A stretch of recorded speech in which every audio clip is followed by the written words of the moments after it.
Frères et sœurs, on va passer à la prédication. Et ce matin encore, nous allons lire l'évangile de Jean. Et s'il y en a bien un qui aimait être auprès du Seigneur, c'est Jean. Et l'histoire raconte que lorsque Jésus a appelé Jean pour faire partie de ses disciples, il devait avoir, alors on ne connaît pas avec précision, mais entre 15 et 17, 18 ans. C'était à la fin de l'adolescence, un jeune. Et moi, au travers de ça, je dis, Seigneur, tu es puissant et grand pour appeler nos jeunes et nos ados, pour les bénir. Alors je vous invite à lire ce passage qui se trouve dans l'évangile de Jean, chapitre 10.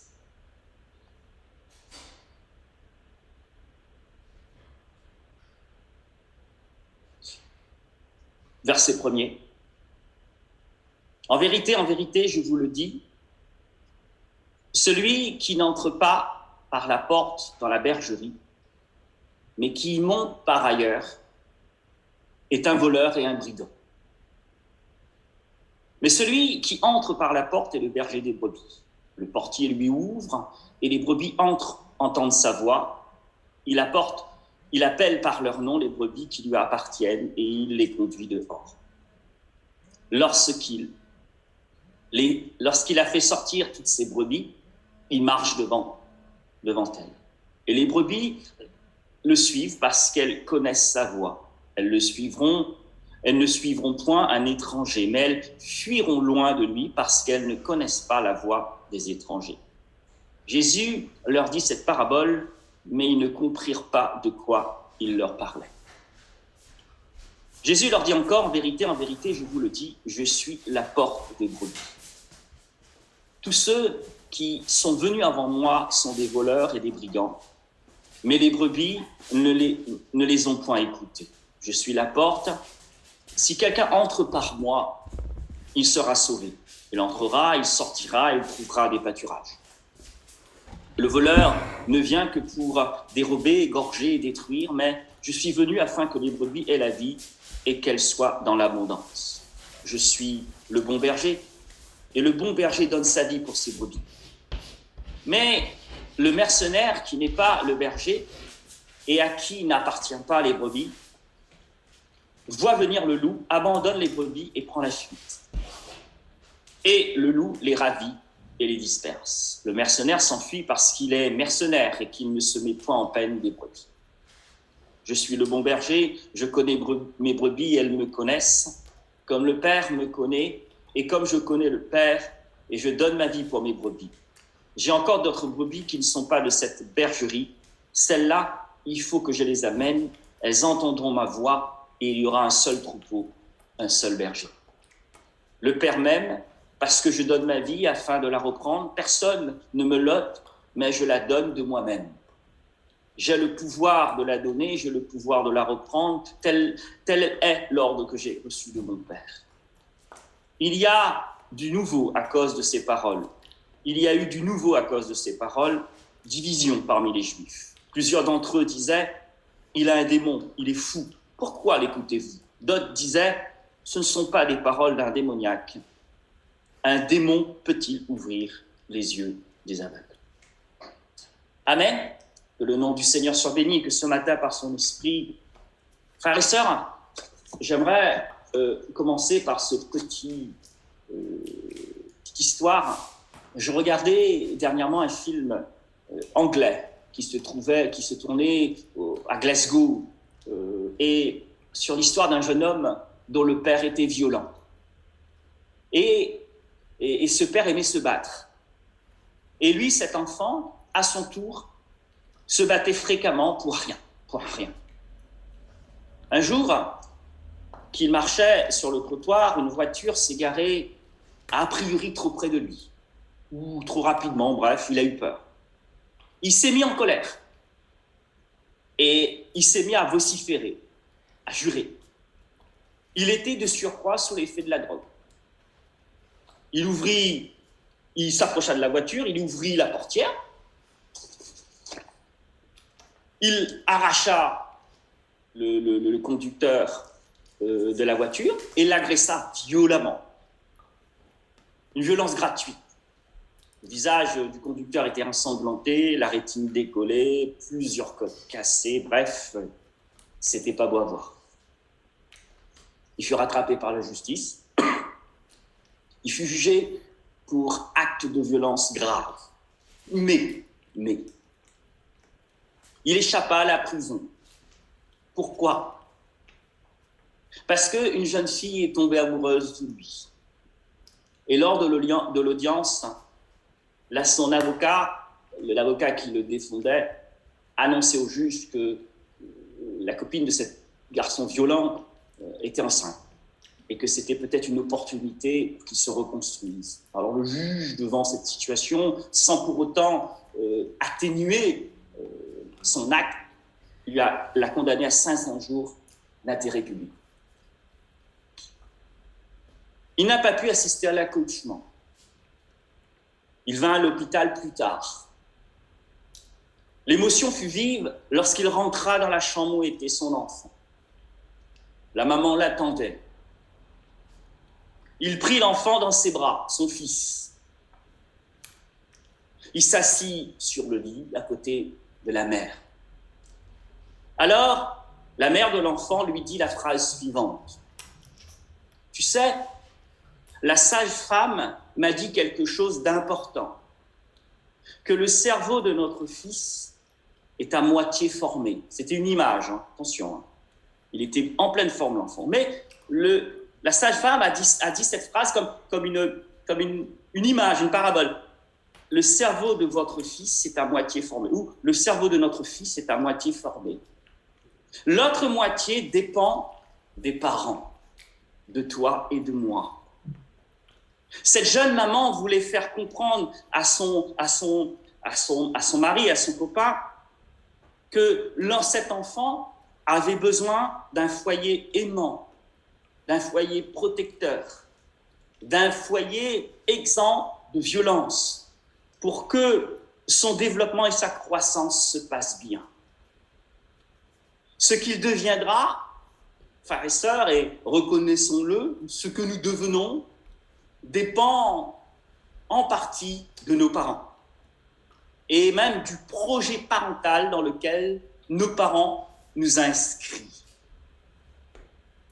Et, frères et sœurs, eh bien, c'est justement dans ce chapitre 10 de l'évangile de Jean, Jésus parle de relations. Parle de relations qui doivent exister entre lui et ceux qui croient en lui et qui lui appartiennent. Frères et sœurs, vous n'êtes pas sans savoir qu'en Christ, nous formons une famille, une maison spirituelle dont Christ est le maître serviteur. Combien de personnes ont été meurtries par leur passé et qui, en venant à Jésus, qui est le bon berger, ont été restaurés, guéris, délivrés de choses horribles. Et ce matin, cette relation qui nous unit à Christ est une relation d'amour, remplie d'attention.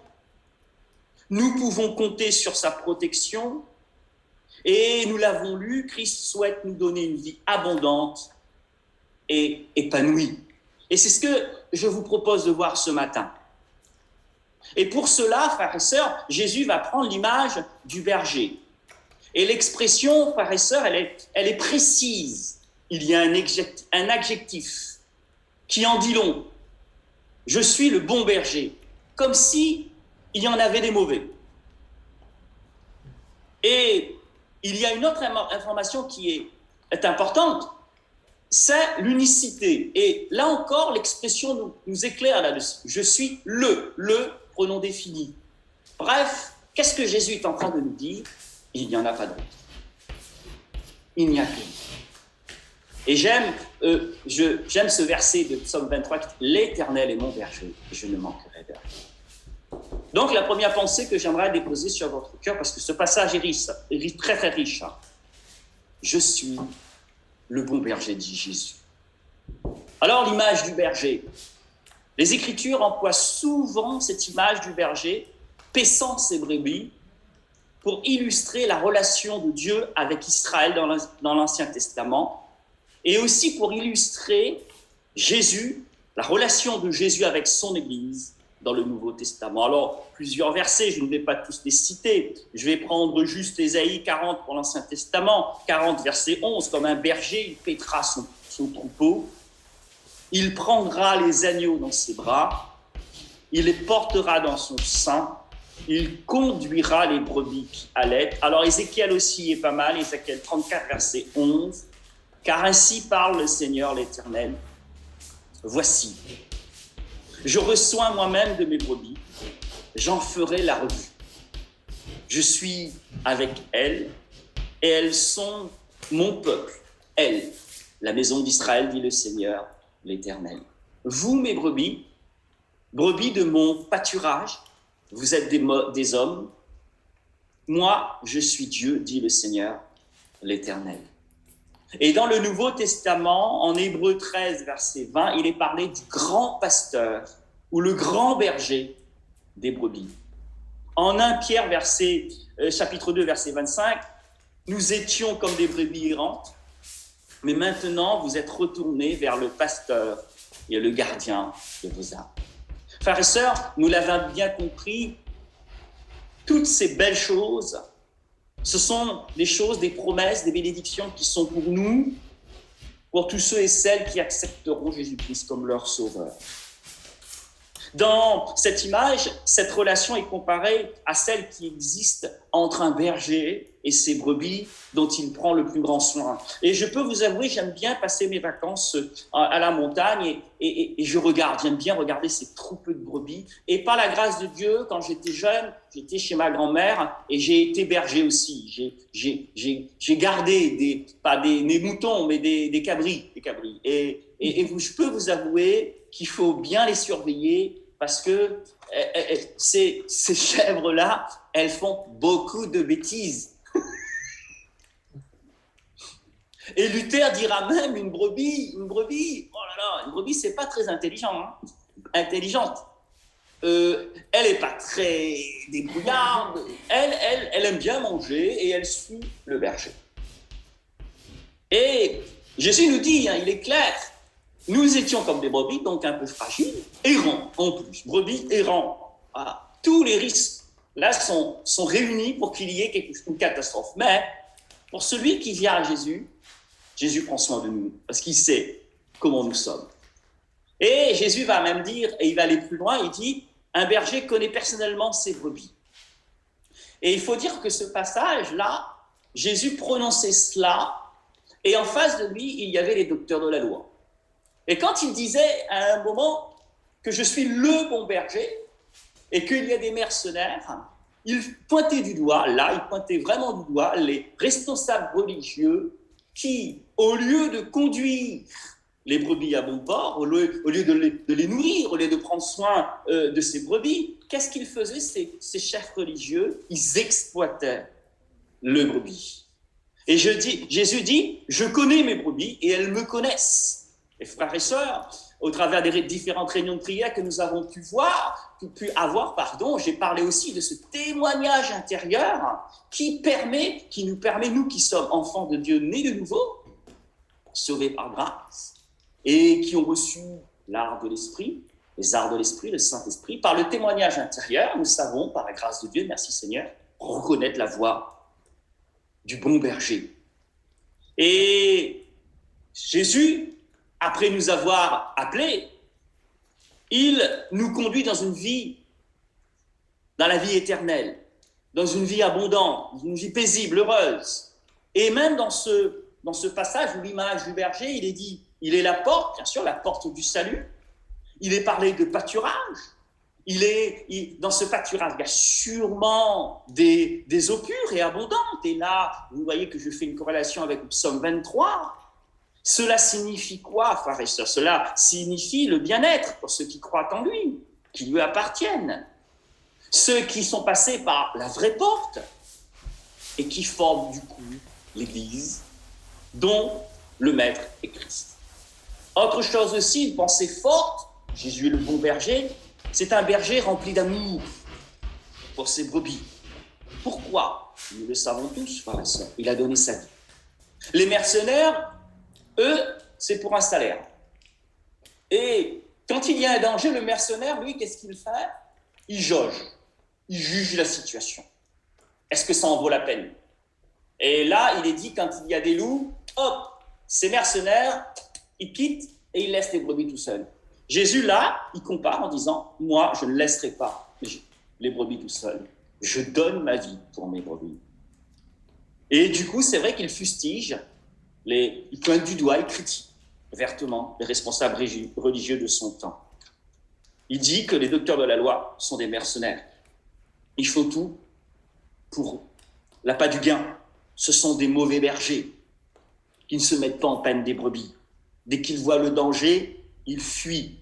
Ils abandonnent les brebis à leur propre sort.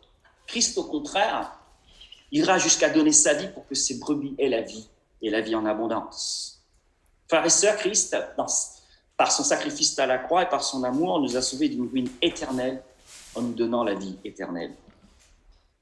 Nous étions perdus, comme dit, dans nos péchés, errants, mais il nous a ramenés et il nous conduit maintenant. Nous l'avons lu ce matin, nous étions morts par nos offenses et par nos péchés. Nous l'avons lu dans Éphésiens 2. Jésus est le bon berger d'une assemblée d'hommes et de femmes qui s'est acquis au prix de son propre sang, pour faire un troupeau, sur lequel il veille. Et il veille constamment, et dont il va prendre soin, il en parle, qu'il protège, qu'il défend, et qu'il conduit, et à qui il donne les choses les meilleures. Et nous comprenons mieux là cette vérité, le pasteur, le grand berger de nos âmes. Dans Hébreux 13, verset 20, il est dit « Or, le Dieu de la paix qui a ramené d'entre les morts celui qui est, par le sang d'une alliance éternelle, le grand pasteur de brebis, notre Seigneur Jésus-Christ. » Ce matin, Jésus se présente comme le Sauveur qui accomplit l'œuvre du salut, qui ouvre la porte pour le pardon des péchés et la vie éternelle. Donc je répète, Jésus se présente ce matin comme le Sauveur qui accomplit l'œuvre du salut de nos âmes, qui ouvre la porte pour le pardon des péchés et la vie éternelle. Celle où celui qui entre par cette porte est sauvé. C'est par la foi en Jésus-Christ que nous entrons dans le salut de Dieu. Jean 10, verset 9, « Je suis la porte. Si quelqu'un entre par moi, il sera sauvé. Il entrera, il sortira, il trouvera des pâturages. » Ah, les pâturages, amen. Et autre chose aussi, donc là, je dirais que c'est l'aspect objectif du salut. Jésus dit « Je suis le bon berger ». Et lorsque, dans ce chapitre 10, il proclame qu'il est le bon berger, et il parle aussi du berger qui va donner sa vie, il sait qu'il a en perspective la croix, et qu'il va mourir à la croix pour que ce qu'il vient de dire puisse être scellé, et que personne, ni dans le monde visible, ni dans le monde invisible, ne pourra casser. C'est-à-dire qu'il va accomplir une œuvre de rédemption extraordinaire et éternelle. En revanche, devant ces vérités, Jésus interpelle aussi. C'est pour cette raison qu'à la fin du passage, Jean identifie deux types d'auditeurs. Il y a ceux qui veulent le tuer, qui disent « il a un démon », et il y a ceux qui sont encore perplexes, qui disent « non, je ne pense pas qu'il a un démon, parce qu'il fait quand même des choses extraordinaires ». Bref, et il y a les disciples. Donc, vous avez trois types d'auditeurs, ceux qui acceptent le message, ceux qui le rejettent, et ceux qui sont encore indécis. Ce qui m'amène à la deuxième partie de ma prédication. Les brebis suivent le berger. Ah oui, ils suivent. Et dans l'évangile de Jean, nous avons lu tout à l'heure dans Éphésiens, sauvés par la grâce, par la foi en Jésus-Christ. Et dans l'évangile de Jean, cette foi, c'est une foi vivante, c'est une foi dynamique, c'est une foi qui porte du fruit. Et dans l'évangile de Jean, la foi, ça, c'est équivalent à suivre Jésus. Qu'est-ce que la foi dans l'évangile de Jean? C'est suivre Jésus. Donc, les brebis suivent leur berger. Et frères et sœurs, dans le processus du salut pour nous,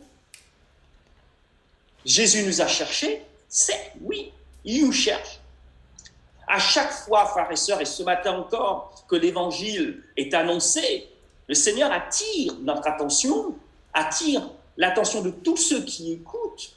Il attire l'attention pour nous faire comprendre son amour. et nous attirer à lui. Et le message, il est radical. Il n'y en a pas d'autres. Il n'y en a pas d'autres bergers. Dans le monde, il y a des philosophes, il y a des intellectuels, il y a ceci, il y a cela, il y a plusieurs religions et certains disent on est libre et ils comparent Dieu au sommet d'une montagne et ils disent pour arriver au sommet d'une montagne, on peut avoir plusieurs chemins plus ou moins abrupts. Et Jésus dit non, il n'y a qu'un seul. Il y a un seul Dieu et il y a un seul chemin, il y a une seule porte. À nous, maintenant, de nous positionner par rapport à ça. À chaque fois que quelqu'un, là ce matin, à chaque fois que quelqu'un, et il n'y a pas d'hasard, entend le message de l'Évangile, il s'agit de la voix du berger qui appelle la brebis. Je répète, à chaque fois qu'on entend le message de l'Évangile, il s'agit de la voix du berger appelant ses brebis. Jean 10, verset 3, les brebis entendent sa voix, ils appellent par leur nom les brebis qui lui appartiennent et il les conduit dehors. Lorsqu'il a fait sortir toutes ses propres brebis, il marche devant elles et les brebis le suivent parce qu'elles connaissent sa voix. Et dans Apocalypse 3, verset 20, il est dit la chose suivante, « Voici, je me tiens à la porte et je frappe. Si quelqu'un entend ma voix et ouvre la porte, j'entrerai chez lui.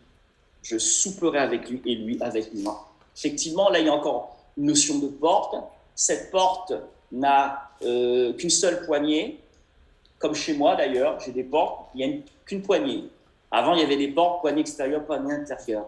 Moi, à la maison, j'ai des portes partout et il n'y a qu'une seule poignée et la poignée est à l'intérieur. Donc, Jésus frappe, c'est à nous d'ouvrir. Il s'agit d'une foi vivante, comme je vous l'ai dit tout à l'heure, qui se manifeste par le fait de suivre Jésus. On entend l'Évangile et on a à se positionner. Et il y a 3 auditeurs que j'ai décrits tout à l'heure. Celui qui écoute,